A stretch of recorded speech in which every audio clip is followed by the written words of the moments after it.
هزارها، ترک، مغول یا آریایی. هزارها که یکی از بزرگترین اقوام افغانستان در تاریخ، منشأ نژادی اونها دستخوش پریشان رفتاری تاریخ نگاری برخی نویسندگان شده. هزارها که به عنوان مسلمان و شیعه و فرزندان خدمتگزار این مملکت هیچ مشکل هویتی نداشتند، ولی در طی 4 دهه گذشته توسط برخی نویسندگان روشنفکران غیر مذهبی گرفتار بحران ساختگی هویت تاریخی و اجتماعی شدند. در گذشته تنها مسئله مغول تباری هزارها مطرح بود، اما در طی چند سال اخیر ادعای ترک تباری و آریایی تباری اونها مطرح شده. نظریه مغول تباری یا هزارها، اغلب دانشمندان، خاورشناسان و مورخان هزارها رو از نسل مغول‌های میدونن. بین سالهای 1329 و 1447 میلادی در افغانستان که در حال حاضر هزارجات یا هزارستان نامیده می شود زندگی می کنند. در بسیار از نشریه‌ها و مقاله‌های منتشر شده از سال 1928 تا سال 2004 میلادی نویسندگان غربی، روسی و ژاپنی قوم هزاره را آمیخته از نژاد زرد و مردم ایرانی نژاد دونستند و نوشتند که بر اساس تحقیقات ژنتیکی هزاره‌ها وابستگی نژادی زیادی به مردم مغول دارند و بازماندگان مغول‌هایی هستند که بعد از تسلط مهاجمان مغول بر افغانستان و ایران به رهبری چنگیزخان در سال 1227 به تدریج در این منطقه مستقر شدند. نظریه مغول تباری هزاره‌ها در گزارش انجمن حمایت از اقوام زیر خطر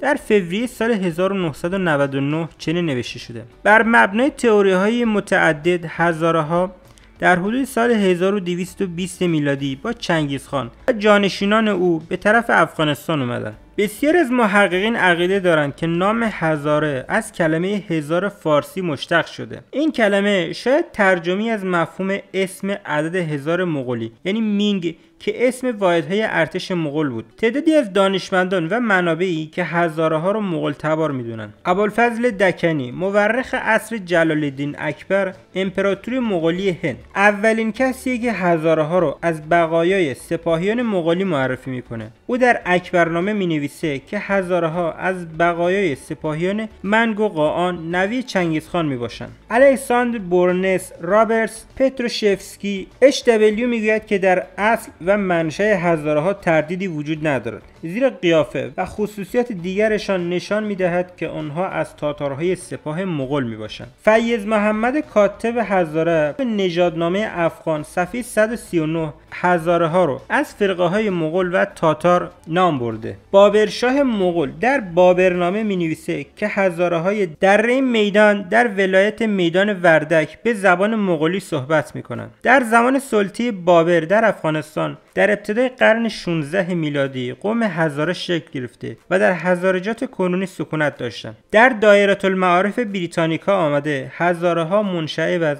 قبیله مغولند و در کوههای مرکزی زندگی می‌کنند. گفته میشه که اونها از باقی مانده سپاه چنگیزند. اما نظریه بومی بودن هزاره‌ها نخستین بار توسط محقق فرانسوی جی بی فریر عنوان شد. فریر معتقده که هزاره‌ها از زمان اسکندر مقدونی در افغانستان زندگی می‌کردند. به پیروی از فریر، عبدالحی حبیبی، اچ جی راورتی و میخائیل وایرز آلمانی نظریه بومی بودن هزاره‌ها را مطرح کردند. اما هیچ کدوم از محققین از منشأ نژادی هزاره‌ها سخن واضحی نگفتند. نظر عبدالحی حبیبی و فریر توسط تیمور خانف نویسنده کتاب تاریخ ملی هزاره و خانیکوف محقق روسی رد شده است. تیمور خانف نظر حبیبی و فریر رو چنین رد میکنه: نظر فریر و عبدالحی حبیبی به علت پاری از دلایل درست نیست که یکی از اونها همون شکل و ترکیب مغول مانند هزارهاست. در بسیار از آثار و منابع که درباره ساکنین اصلی افغانستان به دست اومده، شکل و سیمای ساکنین اصلی افغانستان به شکل اروپایی بوده یا شکل دراویدی داشته و گفته‌های بالا رو تحقیقات اسکلت شناسی به اثبات رسونده. در هنگام فرمانروایی اسماعیل سامانی در سالهای 892 تا 907 میلادی هر گونه اقوام و طوایف مغولی یا تاتاری در خراسان و یا حوالی ایران زندگی نمی‌کردند. نظریه مختلط بودن نژاد هزاره‌ها: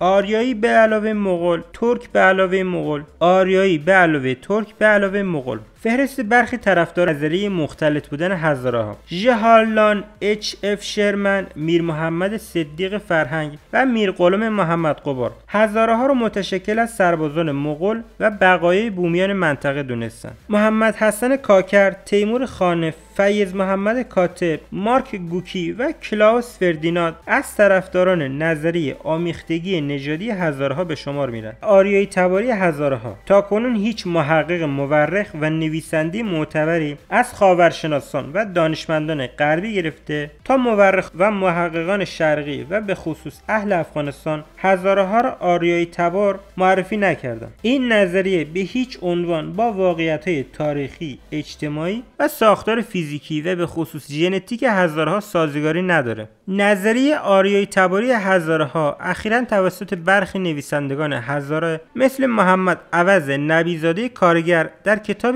اتنوگرافی هزاره‌ها و انقلاب سور هزاره‌ها را بومی افغانستان اعلام کرده و نظریه مغول تباری هزاره‌ها را رد کرده. ژنتیک هزاره‌ها: تحقیقات ژنتیکی نشون میده که هزاره‌ها با وجودی که با مردمان اطرافشان آمیخته شدن، پیوند ژنتیکی موروثی با مغول‌های مغولستان دارند. مطالعات ژن شناسی نشون داده که مردم مغولستان مشخصات کروموزوم وای که همان کروموزوم چنگیزخان است را دارند. این کروموزوم در خارج از مغولستان به جز هزاره‌ها در جای دیگری مشاهده نشده است.